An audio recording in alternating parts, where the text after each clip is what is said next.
Hello everyone, welcome back to my YouTube channel English Sadhana, जहाँ तपाईँको अङ्ग्रेजी सिक्ने सपना पुरा हुन्छ। फ्रेन्ड्स, आज म तपाईँहरूको लागि डेली लाइफमा प्रयोग हुने र एकाडेमिक राइटिङमा यानि फ्री राइटिङमा समेत अति महत्त्वपूर्ण केही भोकाबुलरीहरू लिएर आएको छु। गाइज, भोकाबुलरी बिना हामीले कुनै पनि सेन्टेन्स फर्मेसन गर्न सक्दैनौँ र हाम्रो एकाडेमिक राइटिङ हामीले आफ्नो मनमा लागेका कुराहरू लेख्ने, बोल्ने, स्पोकन इङ्ग्लिसमा पनि भोकाबुलरी अति नै महत्त्वपूर्ण हुन्छ। यदि हामीले बोल्दै जाँदा कुन शब्दलाई के भनिन्छ इङ्ग्लिसमा त्यो पनि थाहा पाइएन भने त हामी त अड्किन्छौँ। त्यस कारणले भोकाबुलरी एकदमै महत्त्वपूर्ण हुन्छ र मैले आज केही भोकाबुलरीहरू तपाईँहरूको लागि लिएर आएको छु। यदि च्यानलमा कोही साथीहरू नयाँ हुनुहुन्छ भने प्लिज च्यानललाई सब्सक्राइब गर्नुहोला। आउनुहोस् अब हामी सुरु गरौँ। पहिलो वर्ड छ ह्यान्डी। ह्यान्डीको मिनिङ के हुन्छ नेपालीमा भन्दा सजिलो अथवा सुविधाजनक। जुनसुकै कुनै पनि कुरा चाहिँ यदि प्रयोग गर्न, ह्यान्डल गर्न सजिलो छ भने त्यसलाई हामी भन्छौँ ह्यान्डी। इक्जाम्पल छ, this is a handy bike to ride. यो बाइक चलाउन सुविधाजनक छ अथवा यो बाइक चलाउन सजिलो छ। यो बाइक चलाउन चाहिँ सजिलो छ, त्यस कारणले यसलाई हामी ह्यान्डीको प्रयोग गर्छौँ। अर्को example, my new house is handy for the market. मेरो नयाँ घर बजारको लागि सुविधाजनक छ। मतलब मेरो नयाँ घर चाहिँ बजारबाट नजिकै छ भन्न खोजेको के। अब जब बजारबाट मेरो घर नजिकै छ भने के हुन्छ? सुविधाजनक भएन त? भयो नि, सजिलो भयो नि त मेरो घर, त सजिलो ठाउँमा भयो मेरो घर। द्याट मिन्स यसरी हामीले ह्यान्डीको प्रयोग गर्छौँ। My new house is handy for the market. अर्को छ पोजेसन। अब पोजेसन भनेको के हो भन्दा अधिकार अथवा कब्जा। अब कुनै पनि कुराको अधिकार लिने अथवा हुन्छ नि कति अधिकार भएको अथवा कुनै पनि चिज कसैको कब्जामा भएको छ भन्नु पऱ्यो भने हामी त्यसलाई के गर्छौँ? पोजेसनको युज गर्छौँ। इक्जाम्पल छ, police has found thousands of weapons in his possession. पुलिसले उसको कब्जामा हजारौँ हतियारहरू भेटेको छ। अब उसको कब्जामा अथवा उसको अधिकारमा, उसले कतै लुकाएर राखेको थियो होला अनि त्यो चाहिँ के गर्यो? पुलिसले चाहिँ भेटेको छ। मतलब उसको अधिकारमा थियो नि त्यो हात हतियार, त पुलिसले भेट्नुभन्दा अगाडि उसको कब्जामा थियो र त्यो हात हतियारहरू अहिले के गर्यो? पुलिसले भेटेको छ। सो यसरी पोजेसनलाई हामी युज गर्छौँ। अर्को छ example, Rohan has possession of this company for 20 years. यो कम्पनी 20 वर्षदेखि रोहनको अधिकारमा छ अथवा रोहनको कब्जामा छ। 20 वर्षदेखि चाहिँ यो कम्पनीमा चाहिँ कसको अधिकार छ? रोहनको अधिकार छ भनेर यदि कसैको केही कुराको कसैको अधिकारको बारेमा कुरा गर्नु पऱ्यो भने के गर्छौँ? हामी यहाँ पोजेसन पढ्छौँ। हामीले प्रनाउनमा पनि पढ्छौँ नि, पोजेसिभ प्रनाउन भनेर पढ्छौँ नि, माई, मेरो, उसको, हाम्रो, तिमीहरूको भनेर। यसरी कसैको अधिकारको कुरा गर्नु पऱ्यो भने के हुन्छ? कसैको अधिकारमा केही कुरा छ भन्नु पऱ्यो भने पोजेसनको युज हुन्छ। नेक्स्ट छ क्रेभ। क्रेभ भनेको ज्यादै चाहनु अथवा ज्यादै इच्छा गर्नु। कुनै पनि कुराप्रति चाहिँ हाम्रो एकदम स्ट्रङ डिजायर देखाउनु क्या। कुनै पनि कुरालाई चाहिँ एकदम भित्र मनदेखि नै चाहनुलाई हामी भन्छौँ क्रेभ। इक्जाम्पल छ, children crave for their parents' love. बच्चाहरू आफ्नो आमा बाबुको माया ज्यादै चाहन्छन्। सो यसमा के भयो? बच्चाहरूले चाहिँ आफ्नो आमा बाबुको माया ज्यादै चाहन्छन् भन्नलाई हामी क्रेभको युज गर्यौँ। कुनै पनि कुरा यदि भित्र मनदेखि नै एकदम भित्रैबाट एकदमै धेरै चाहना छ त्यो कुराप्रति भने हामी त्यसमा क्रेभको युज गर्न सक्छौँ। अर्को इक्जाम्पल छ, the drunkards are craving the alcohol. जँड्याहरूले रक्सीको ज्यादै इच्छा गरिरहेका छन्। Drunkards are craving the alcohol. यहाँ पनि जँड्याहरूले के गर्छन्? कतिखेर हुन्छ 24 घन्टा रक्सी मात्रै चाहन्छन् नि। सो रक्सीको लागि चाहिँ उनीहरू के हुन्छन्? एकदम मरिमेट्छन्। सो भित्रैबाट रक्सी चाहन्छन्। यसमा पनि हामीले के गर्न सक्यौँ? क्रेभको प्रयोग गर्न सक्छौँ। नेक्स्ट वर्ड छ थ्रु आउट। थ्रु आउट भनेको को सुरुदेखि अन्त्यसम्म, कुनै पनि कुराको सुरुदेखि अन्त्यसम्म अथवा कुनै पनि कुराको समयमा अथवा त्यो बेलामा भन्नु खोजेको। इक्जाम्पल छ, they showed a great patience throughout their journey. उनीहरूले आफ्नो यात्राको समयमा ठुलो धैर्यता देखाए। हुन्छ नि, त्यो यात्रा सुरु भएदेखि यात्रा अन्त्य हुन्जेलसम्म के गरे? ठुलो धैर्यता देखाए भने क्या। सो यसमा थ्रु आउट, सुरुदेखि अन्त्यसम्म। त्यसै गरी अर्को इक्जाम्पल छ, we must maintain balance in diet throughout the illness. हामीले बिमारीको बेलामा खानामा सन्तुलन कायम गर्नुपर्छ। भनेको हामी बिमारी भएको बेलामा चाहिँ बिमारी भएकोदेखि बिरामी ठिक हुन्जेलसम्म क्या, हाम्रो बिमारी ठिक हुन्जेलसम्म चाहिँ हामीले सुरुदेखि अन्त्यसम्म के गर्नुपर्छ? खानामा ब्यालेन्स गर्नुपर्छ। हुन त खानामा त सधैँ नै ब्यालेन्स गर्नुपर्छ, तर पनि स्पेसल्ली त्यो बिमारी भएको बेलामा चाहिँ सुरुदेखि अन्त्यसम्म क्या, त्यो बिमारीको समयमा, बिमारीको बेलामा अथवा बिमारी भएको सुरुदेखि अन्त्यसम्म हामीले के गर्नुपर्छ? खानामा ब्यालेन्स गर्नुपर्छ, मेन्टेन गर्नुपर्छ। सो यसरी कुनै पनि कुराको सुरुदेखि अन्त्यसम्म अनि त्यो समयमा, त्यो बेलामा, त्यो अवधिभर भन्नु पऱ्यो भने के हुन्छ? थ्रु आउटको प्रयोग गरिन्छ। नेक्स्ट वर्ड छ रिगार्डिङ। रिगार्डिङ भनेको को बारेमा अथवा को विषयमा अथवा को सम्बन्धमा, कुनै पनि कुराको बारेमा अथवा कुनै पनि कुराको विषयमा भन्नु पऱ्यो भने हामी रिगार्डिङ भन्छौँ।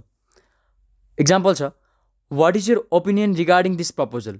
यो प्रस्तावको विषयमा तपाईँको विचार के छ? यो प्रस्तावको सम्बन्धमा अथवा यो प्रस्तावको बारेमा तपाईँको विचार के छ भनेर सोध्या भयो। सो यसमा हामी के गऱ्यौँ? रिगार्डिङको प्रयोग गऱ्यौँ। अर्को इक्जाम्पल छ, the student asked a question regarding the programme. विद्यार्थीले कार्यक्रमको बारेमा प्रश्न सोध्यो। अब यसमा हामीले बारेमा भन्नको लागि एबाउट पनि प्रयोग गर्न सक्छौँ। धेरै जसो हामी एबाउट नै युज गर्छौँ, तर रिगार्डिङको पनि हामी यसमा प्रयोग गर्न सक्छौँ। सो दुवै जानियो भने कहिले एबाउटको कहिले रिगार्डिङको प्रयोग गर्दा सेन्टेन्स के हुन्छ, अलि सेन्सिबल हुन्छ र राम्रो देखिन्छ। नत्र भने सधैँ एबाउट मात्र युज गर्दा के हुन्छ, अलिकति बोरिङ टाइपको हुन्छ नि। अब एउटा प्याराग्राफ लेख्नु पऱ्यो, धेरै ठाउँमा एबाउट लगाउनु पऱ्यो भने कतै कतै हामीले यदि रिगार्डिङ लगाउन सक्यौँ भने त अलिक फरक प्रयोग गरेको जस्तो पनि देखियो, सेन्स पनि बिग्रिएन। सो रिगार्डिङ पनि हामीले जान्नु एकदम आवश्यक हुन्छ।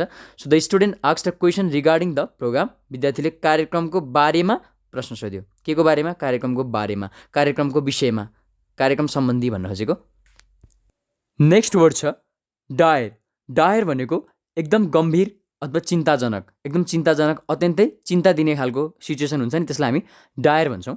इक्जाम्पल छ, I am in dire need of money.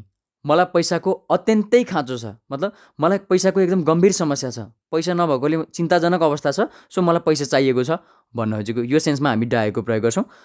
अर्को छ, such pollutions will create dire consequences in our locality. यस्ता प्रदूषणहरूले हाम्रो ठाउँमा एकदम गम्भीर परिणामहरू सिर्जना गर्नेछ। भनेपछि गम्भीर भयो नि त, चिन्ताजनक अवस्था सिर्जना गर्नेछ भने भए। सो यसरी चिन्ताजनक अथवा अत्यन्तै गम्भीरलाई हामी भन्छौँ डायर। नेक्स्ट वर्ड छ ब्रिच। ब्रिच भनेको के हो भने उल्लङ्घन गर्नु अथवा भङ्ग गर्नु, तोड्नु, कुनै पनि स्पेसली यो कुनै नियम अनि कानुन हुन्छ नि, कुनै रिलेसनहरू, कुनै प्रमिस, कसैलाई केही वादा गरे हुन्छ अनि त्यसलाई तोड्ने, अनि कुनै एग्रिमेन्टहरू त्यस्तो तोड्नेमा हामी ब्रिच युज गर्छौँ। अब यसलाई हामी यो चाहिँ नाउनको रूपमा पनि युज गर्न सकिन्छ, उल्लङ्घन मात्रैको रूपमा पनि युज गर्न सकिन्छ र भर्बको रूपमा पनि युज गर्न सकिन्छ। इक्जाम्पल छ, the company is breaching an agreement with its employees. कम्पनीले कर्मचारीहरूसँगको सहमति तोड्दैछ। सहमति तोड्ने कुरा हो नि, सो यसमा तोड्दैछ। अर्को example, he was arrested for a breach of secrecy. उसलाई चाहिँ गोपनीयताको उल्लङ्घन गरेकोमा गिरफ्तार गरियो। कसैले केही गोपनीयता भङ्ग गरिदियो, उल्लङ्घन गरिदियो, तोडिदियो नि, कसैको केही सेक्रेसी हुनसक्छ, कुनै गुप्त कुराहरू भङ्ग गरिदियो, तोडिदियो, अरूको अगाडि खुलाइदियो भने त्यो तोडेकोमा के हुन्छ, उसलाई एरेस्ट गरियो भनेर। सो यसरी ब्रिच भनेको चाहिँ के हो, उल्लङ्घन गर्नु अथवा भङ्ग गर्नु, कुनै पनि कानुन तोड्नु, कानुन स्पेसली तोड्नेको केसमा ब्रिच युज गरिन्छ। नेक्स्ट छ बुटलिक। बुटलिक भनेको चाप्लुसी गर्नु अथवा कसैको झुटो तारिफ गर्नु क्या। वास्तवमा रियालिटी के हो आफूलाई थाहा छ, तर पनि चाप्लुसी गर्नु क्या, आफ्नो कुनै फाइदा निकाल्नको लागि।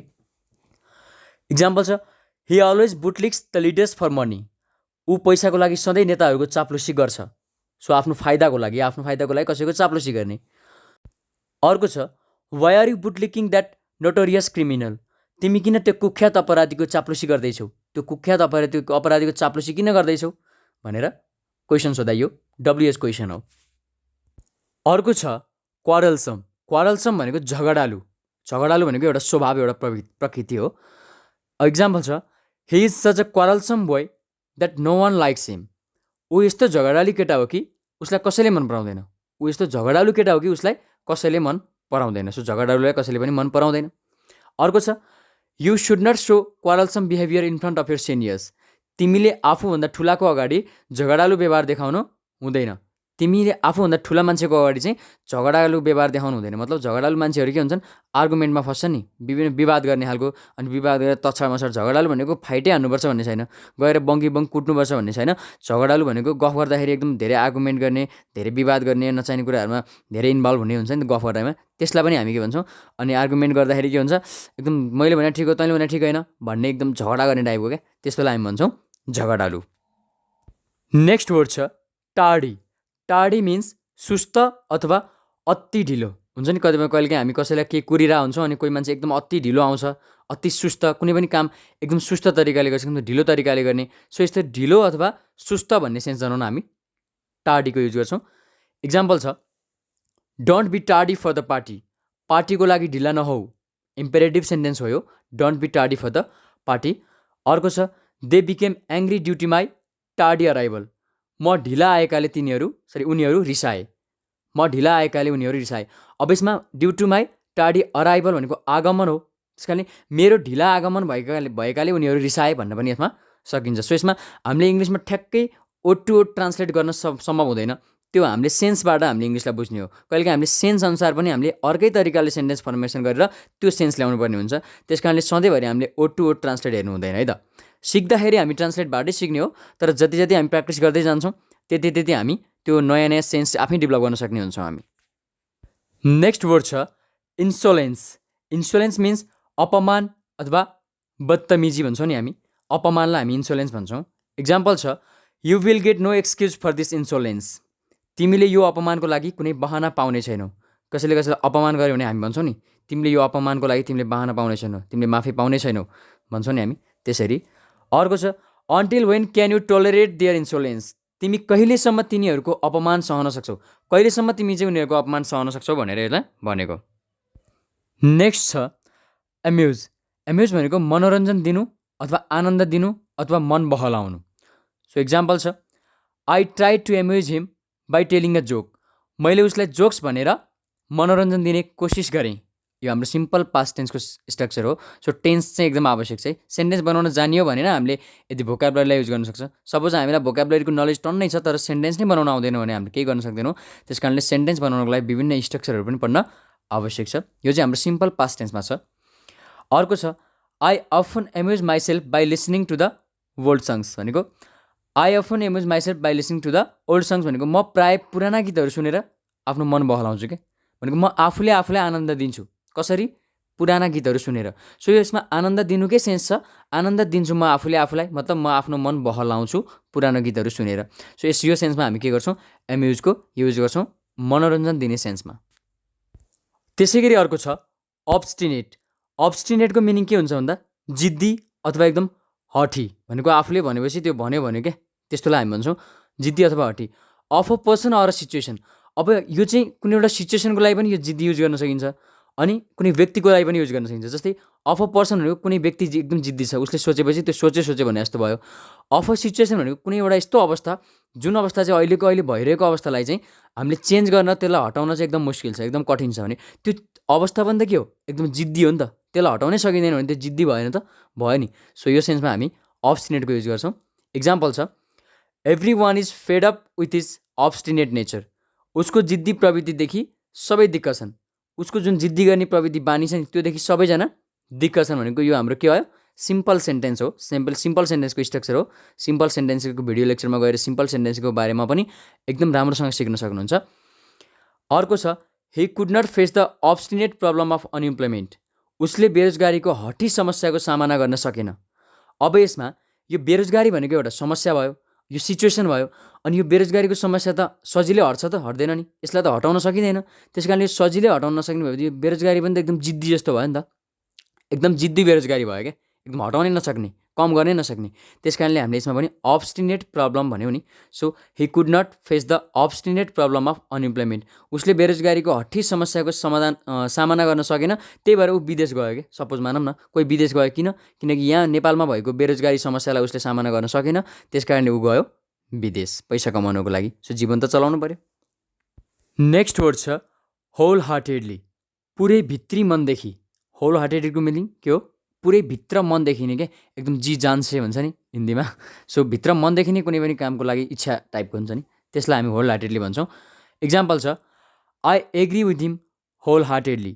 उसले भनेको कुरामा म भित्री मनदेखि नै सहमत छु। त्यसै गरी अर्को छ he had craved for you wholeheartedly. उसले तिमीलाई भित्री मनदेखि नै ज्यादै चाहेको थियो। पहिला यो भयो हाम्रो पास्ट पर्फेक्ट टेन्सको स्ट्रक्चर।